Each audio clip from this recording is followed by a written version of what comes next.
भगवान ने इस प्रकार से उसको वरदान दिया।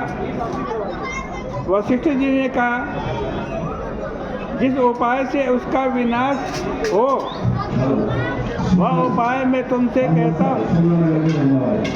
हे राजन, आज फाल्गुन मास की शुक्ल पक्ष की पूर्णिमा है। शीतकाल अब निकल चुका है और प्रातः काल से बसंत का आरंभ हो जाएगा। हे पुरुषश्रेष्ठ, लोग को अभय दान कीजिए, जिससे कि लोग निडर होकर के हंसें और खेलें। बच्चे लोग लकड़ी का खड्ग हाथ में लेकर युद्ध के उत्सुक योद्धाओं के समान हर्षित होकर घरों से निकले। हे राजन, सूखी लकड़ी, कंडे और घास फूस सब जगह संचय किया जाए और उसके बीच में सीधी लकड़ी खंबे के आकार की रखी जाए। इस लकड़ी कंडों के ढेर पर रक्षोग्न मंत्रों के द्वारा विधि पूर्वक अग्नि हवन करके अनेक प्रकार के गाने बजाने आदि विविध कौतुक चिल्लाहट के साथ आज तालियां बजाते हुए उस अग्नि की 3 परिक्रमा करें, गावे और हंसे, निशंक होकर जिसकी जो इच्छा हो उसके अनुसार बोले और भ्रमण करे। वह अपनी इन शब्दों और होम से शस्त्रपातों से निराकृत होकर नहीं दिखते हुए भी क्षय को प्राप्त हो जाएगी।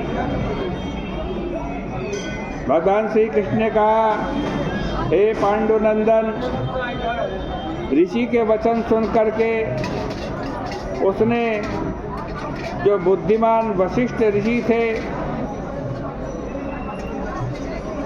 आज कहते हैं वशिष्ठ ऋषि ने कहा जो था वह सब रघु राजा ने विधि पूर्वक किया। उस उग्र क्रम से वो राक्षसी नष्ट हो गई। युधिष्ठिर तब से लेकर प्रतिवर्ष इस लोक में पहले के समान ही ढूंढा का महान उत्सव होता है। इसलिए उस रात्रि के आरंभ में, जिसमें बालक अधिक हों, ऐसे खड्ग हाथ में लिए मनुष्यों को बुलाकर बालकों की रक्षा करनी चाहिए। वे लोग हंसते हंसते हुए खेल में आनंदित चेहरों से युक्त बालकों के ऊपर लकड़ी के खड्ग से स्पर्श करें। उनको गुड़ का पकवान खाने के लिए देना चाहिए। इसे ढूंढना कहते हैं। ढूंढने मात्र से बालक का दोष शांत हो जाता है। युधिष्ठिर ने कहा, हे भगवान, चैत्र मास जब आरंभ हो उस दिन प्रतिपदा को प्रातःकाल सूर्योदय के समय सुख चाहने वाले लोगों को क्या करना चाहिए?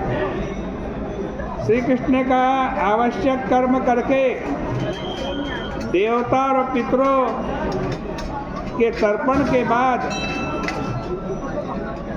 सब दोषों की शांति के लिए होली की धूल का वंदन करें।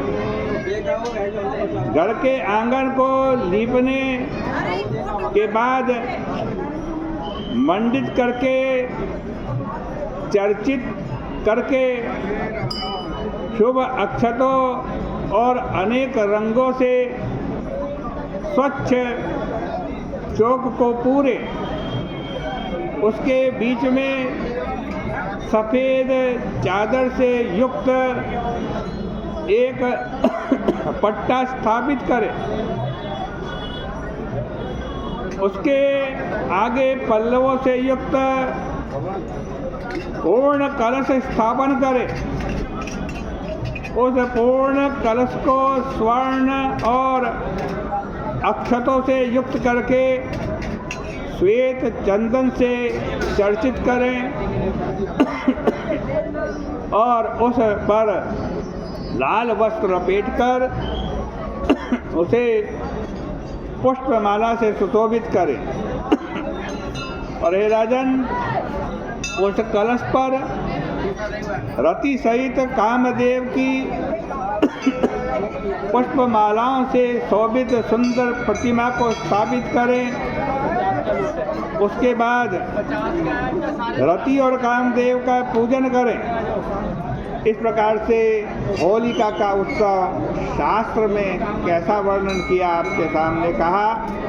आज की चर्चा का यही विराम करते हैं। बोले गंगा मैया की जय।